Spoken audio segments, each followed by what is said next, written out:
Good afternoon. Hi. Hi, how are you doing? I am well. I hope now is a good time. Well, I have my own problems.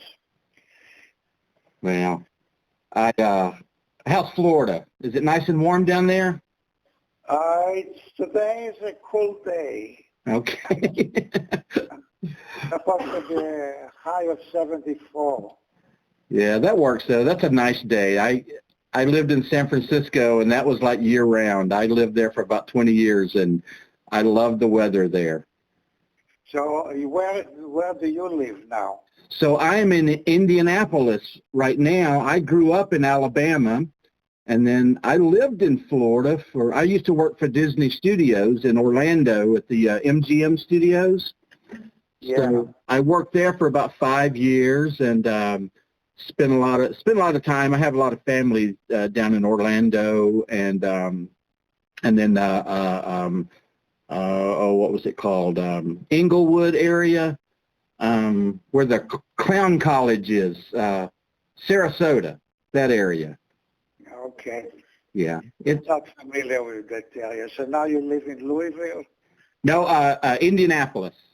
Oh, Indianapolis, I'm sorry. Yeah, about 2 hours. You know, a minute ago, I just finished looking at the video that was attached to the email. Uh-huh. On the email, it was all broken up in pieces. So I went to YouTube and watched it continuously on YouTube. Oh, okay. Okay, good. Did it, what did you think? Now, you were in that video, didn't I? I think Jennifer Stein told me that one of those pictures was you in there. Maybe I was sitting there in one of, I think I saw Janet, so I may have been one of the seminars. Yeah, I think it might have been there. I don't know everyone yet. I'm just beginning to meet people and. You're interested in this thing. Well, you know, when I was a kid, and I mean almost like Zechariah, about 12 years old, I had a preacher at my church told me to stop asking questions, and it's really the wrong thing to tell a 12-year-old because you never stop. And I had heard about the chariots of the gods when I was a kid, so I'm 55 years old. And had a pretty long career, and I just I grew up in a church that was very just a very strict church, very how do you put it, a Pentecostal holiness. They speak in tongues, and I think they came out of the Calvinist movement, and it was really difficult, controlling your life and things like that, and just things didn't make sense to me. And so I started reading Zechariah's books, I guess, when I was in college. So about 1980, 82, 83, I started reading them. And I'd put them away for a long time, but for some reason I just kept going back to them. And I'm fascinated by, I don't know if I believe. I'm one of these people. I don't really believe anything unless I see it. So, but I really love the premise that he put forth, and it made more sense, that there were longer Sumerian tales and stories that were just kind of abbreviated in the Bible, and I like the detail that's put to them, and I like the fact that I always said there's obviously a God somewhere, but you would think that he would kind of nudge you every once in a while just to let you know he was still there. So I'm just one of those kind of people, and mostly I want to. I noticed that there's not a whole lot going on. I noticed the website and things like that. It doesn't really get updated a lot anymore. So I decided that I wanted to try to salvage all of the video that was out there and to try to put everything online so that it doesn't just kind of disappear after a while. And I went through, so I have a technical background, with film and video and audios, which I used to do at Disney Studios. And what I've started doing is kind of taking those old videos and clearing them up and cleaning them up. And I had done so much research that I was like, you know what, I think I'm just going to make a documentary. And I've made several short documentaries, but never a feature-length one. And so I got 3 people from Ancient Aliens. They were absolutely, they jumped on board immediately and said, we'll help, we'll do whatever we can.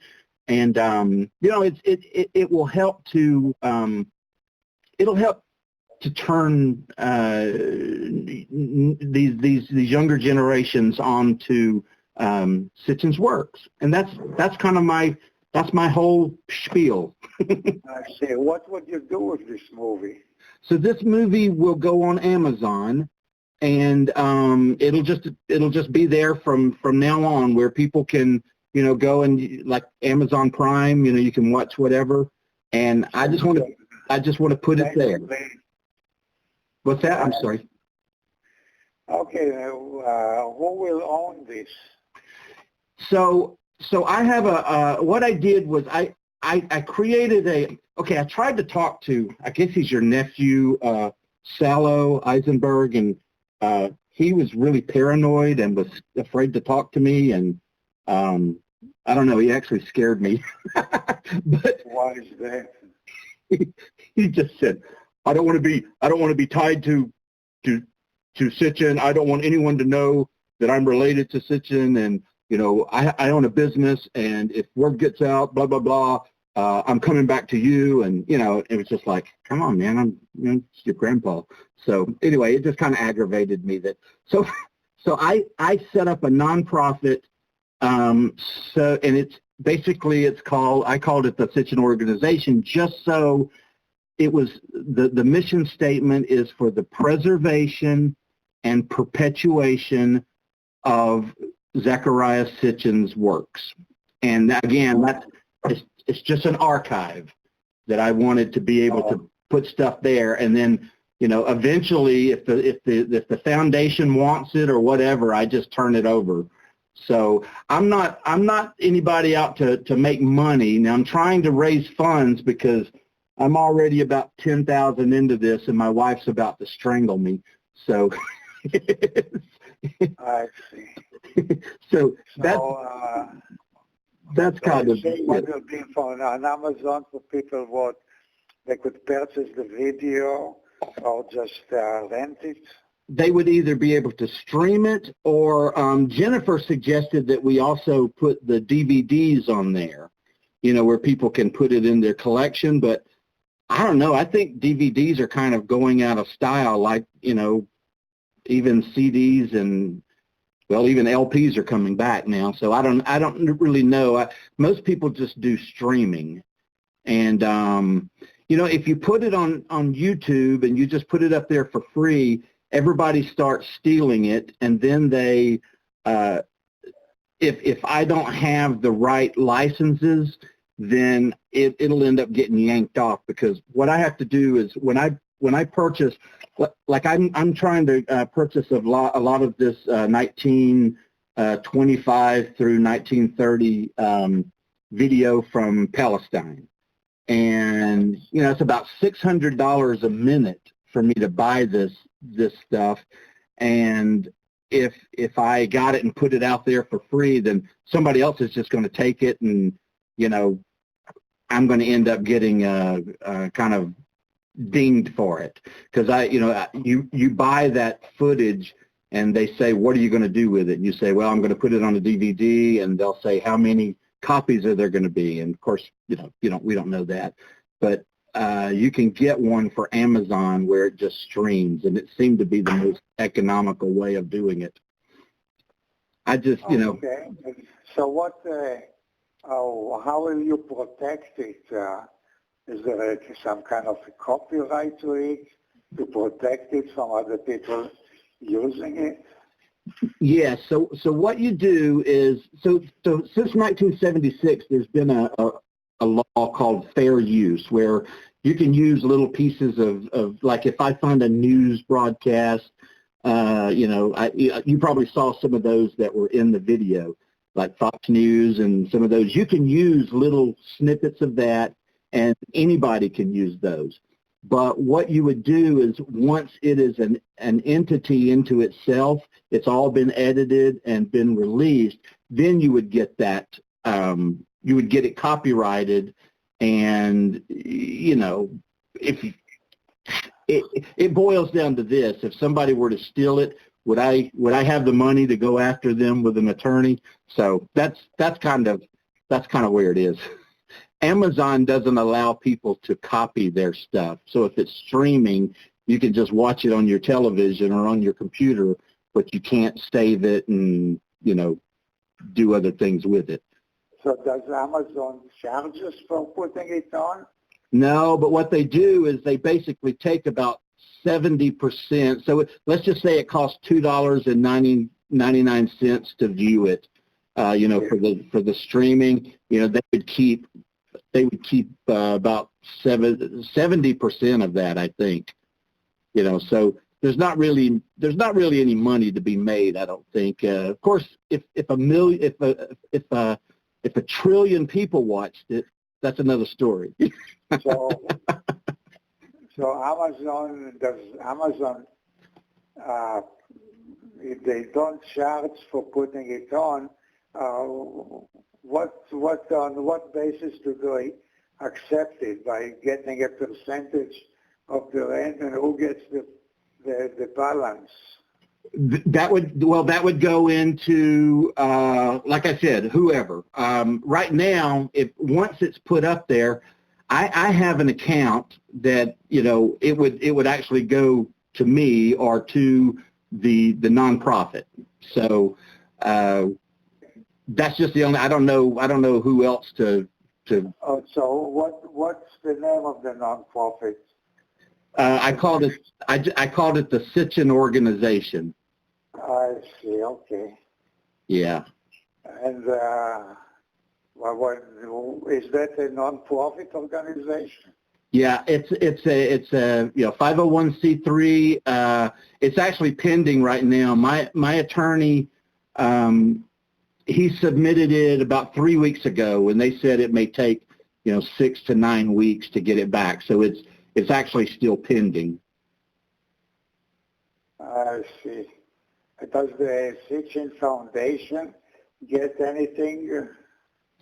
Only if once, and that's what I was trying to say. When I called up Salo, who is listed, I think, as the president, and I wanted to try to work with him. Oh, I'm the president. Oh, you're the president. Oh, yes. Well, then I'm talking to the right person then, aren't I? Okay, I thought he was. I see all of these different. He's the director, but not the president. Okay, so there's you, there's Janet, there's Arthur, and Salo. Yes. Those are the 4 people involved. Okay. Now, I have tried my best to get in touch with people. I talked to Janet, and I guess I just didn't get a good feeling that she wanted to work with me either. So I just. Well, she's just too tired. She works all week out of town, just comes home for the weekends. Yes. She's probably too busy to get involved in this. Yeah, and I understand that. I have a full-time job. I think she does computer work too, doesn't she? Isn't she a database person? Yes. Yeah, so I have a web development firm. My wife and I have been running it for about 17 years now. So yeah, we build websites. So I know how that goes. And right now we're actually. Oh, go ahead. I'm sorry.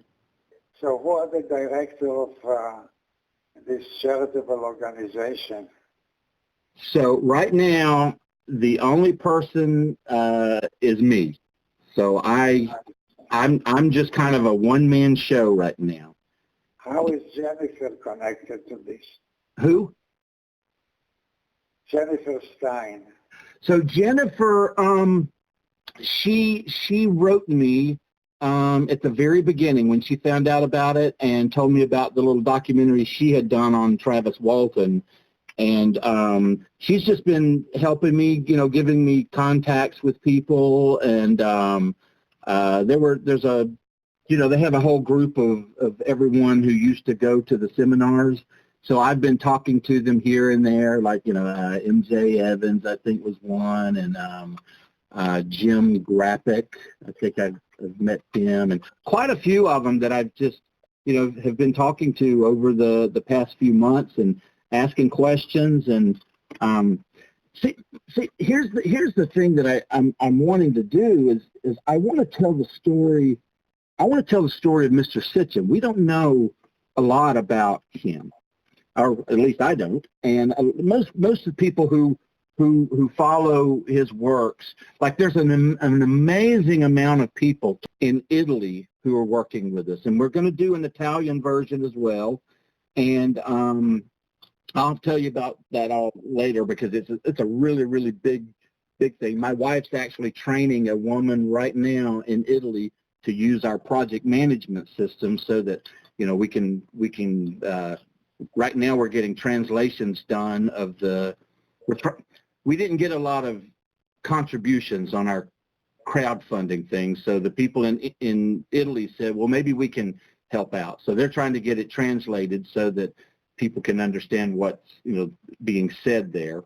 And there are, like, the world's leading authority on Zecharia Sitchin is in Italy. The guy is absolutely amazing. He's written all of these books, and he's just this total nerd brainiac kind of guy. And so there's a huge following. And what I wanted to do is to tell the story from you guys growing up. I guess you were born. He was born in Baku, I guess, and you were born in Tel Aviv because you're like 10 years younger, right? Yes.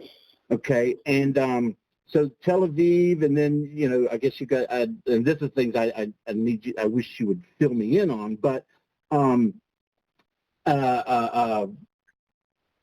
gosh, where was I going with that? But to be able to know more about, like, even the pavilion, the American Israel Pavilion in the 1964 World's Fair. I mean, people didn't even know about that. And, you know, that's just stuff that I've dug up on my own. I mean, I've dug up a lot of stuff. I even know that, you know, he came in on the Walter Scott. That's the boat that he came in on. I've got the manifest. I've got all this, but I love history. I love the history of people. And I want to know, you know, we know about the story of him questioning his teacher and then going on a lifelong sort of journey and started discovering these things. But there's always more to that story. There's you know, how was it growing up as a reporter? He probably was privy to a lot of information, especially during the 1945, 46, 47, during, you know, the war there. I mean, there was probably a lot of things that were influential. And I just like to get to the bottom of all of it and tell a beautiful story about a fellow that has really made a lot of people think out of the ordinary. And I'll just say out of the ordinary because I think that's what it is. And anybody who can create a way of thinking, you know, they really need to be spotlighted, and there needs to be a document on them. And I've got enough notes that I even thought about writing a biography afterwards because I am fascinated by him. I see. Okay. Were you fascinated by him? So Jennifer, did she charge you for her services? Oh, no, she doesn't charge me for anything. In fact, she donated $1,000. And, and she sent me a lot of videos and a lot of photographs. And, no, she has been just wonderful. And she's called other people who have, given, $200-300 here and there, and it all adds up. Because I've got to drive. I have to drive from here to Colorado, to San Francisco, down to Los Angeles, and back, and interview almost 22 people. And that's gonna cost me a lot of money. So that's why my wife's like, you need to work on your crowdfunding. So I see. Okay, so when do you think the papers of the foundations will come approved? Is there an application to the IRS for the exemption? I will have all of that, and in fact, I could call tomorrow and find out. But I would I could get that information to you if you want to see that. And again, like I said, I'm just trying to find here's the best way to do this. When you have a nonprofit, and you guys, I know you guys give out a lot of money to a lot of the schools and hospitals and things like that. When you have a nonprofit, you can, it's almost like the nonprofit would hire me to make the movie, and then that way I can get reimbursed for, what all I'm putting in there. And that's the, and not have to get killed with taxes after it was all over. That was the big thing for us, because we were afraid we were going to get, we were afraid we were just going to get in all kind of tax trouble. And I just got all my taxes paid off, and I don't like being in that situation. No, how can I make some money on this? You tell me what you want to do, and I'm all for it, because if you, well, what would happen if I showed up in Florida with a camera? Would you talk to me? I'm not sure. I'm not sure that I will. I'll talk to you, but will I ask you, allow you to take pictures of me? No. You don't want to do that? No, unless I know what's going to be with it, and maybe kind of charge for consulting fee. Yeah. Well, I'll tell you what. If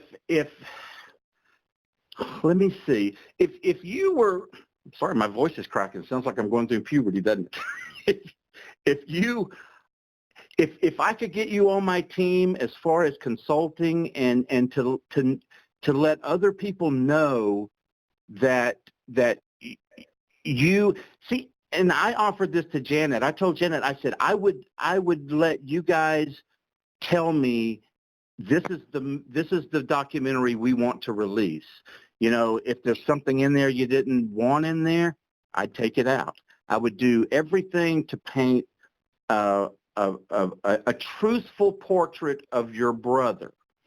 And we don't know if we want truthful or not, right? So no, he seems like a really sweet person, and I really wish I could have met him. But if I could get you on board as a producer for this thing, where you have the final say, then we could get the people who would be glad to crowdfund it, and then there would be plenty of money to make off of the from the crowdfunding to get paid as a consultant. I would love that, because you know what? Nobody knows him better than you. That's alive. I'm sorry, I didn't get it. What's that? I didn't quite get the last thing you said. Oh, I just said, so we would be able to, if the crowdfunding ends up going, pay you for all kinds of consulting fees, because you're the person who's going to make sure that this is a truthful document. And as I said at the end, no one knows him as well as you, who are still living. So if let's say if this foundation is what is the charitable part of it? I thought charitable organization have to give part of their assets to charity. Would the Sitchin Foundation would they be, let's say, eligible for something? Yes. It seems to probably help the sale of my brother's books, which the Sitchin Foundation gets the royalties on those. Right. So anything you do will indirectly may help the foundation, especially if the foundation gets something. Did you plan on giving the Sitchin Foundation some of the profits? Well, if there's profits, absolutely. And again, that's why I said I tried to talk to Sallow, and then I've written Arthur 3 times, and Jennifer wrote him again on Friday, I believe. I know isn't his wife, doesn't she have a brain tumor right now? Sorry, who? Yeah, what's Arthur Feldman's wife's name? Is it that's your niece. Ella. She has a brain tumor right now? I'm not free to discuss your medical problems. Yeah. No, I understand. And because I had tried to get in touch with Ariel as well, and Ariel had left the University of Chicago and has gone back to New York, I believe. So I know it's just a hard time for Arthur to want to get back to me. And, if I would, Mr. Sitchin, I would absolutely love for you to be a part of this in any way, and to if we can make profits, then absolutely, even to get the book publisher to sell the DVD. Now that may be something that we should do. I can look into that if, the Inner Traditions, I think they're the ones you guys get the royalties from. Yeah. Yeah, so I could even talk to them. I've spoken to them several times about different things and trying to find out who holds copyrights and who do I talk to. But, again, Sallow is the person that I tried to, and I actually wrote him again the other day, and I said, I know you don't want to hear from me, but I'm in desperate need of pictures of historical pictures of all of you guys, and I didn't hear anything from him. So I don't know. It's interesting. You have an interesting family. I would like to know more, thing about what is the legal status and submitted as in the application for a charitable organization. I'd like to know what's in it for me. Okay. I will get on that. I will talk to my attorney, and if you don't mind me calling you back on,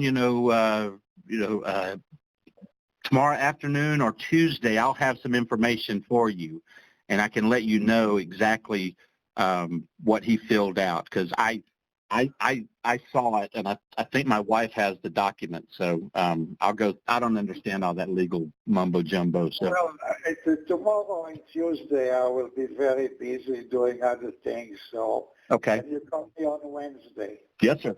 Yes, sir. I sure will. I am shaking. I guess I'm just so excited to be talking to you. I can barely write.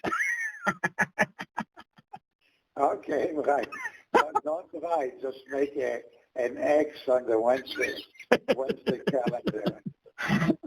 I will do that. But, and also think about maybe one day, do you ever use Skype or anything? Do I have what? Do you ever use Skype where you like video chat on your computer? Yeah, usually I chat with her when I have need to fix something, so I call whoever it is,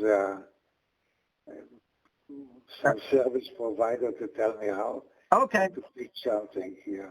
Well, maybe one day we could do that. But I'm going to be heading down to Alabama. What I have is Skype. Skype is it's like this free video conferencing software that Microsoft it comes on Microsoft Windows. Are you Microsoft or a Mac? Windows. You're on Windows, okay. Yeah, it's actually on your computer, and like if you've got a laptop, there's usually a little camera built in there. So. Well, I have, what I was saying, I have Skype. I use Skype. Oh, okay. But we could always, if we get to the point where we want to talk face to face, we can do that. Okay. But I was going to tell you that. So I'm going to be headed down to Alabama. My mother had they think she broke her neck, so she fell, and she's 82, and so I don't know. Where in Alabama? It's in Jacksonville. It's up near Anniston. Interstate 20 between Atlanta and Birmingham. I see. Okay. And it's Jacksonville State University's there.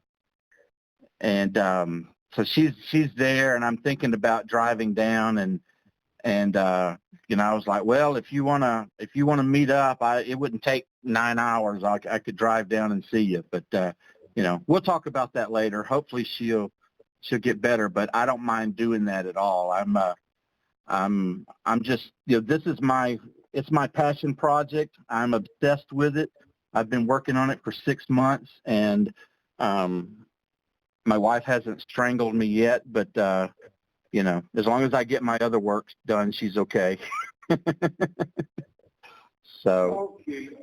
All right. Well, sir, thank you so much for talking to me. I'll get all this paperwork out, and we will talk on Wednesday. Any certain time on Wednesday? No particular time. All right. Well, thank you again, and it's been a pleasure talking to you. Okay, thank you. Yes, sir. Bye-bye. Bye.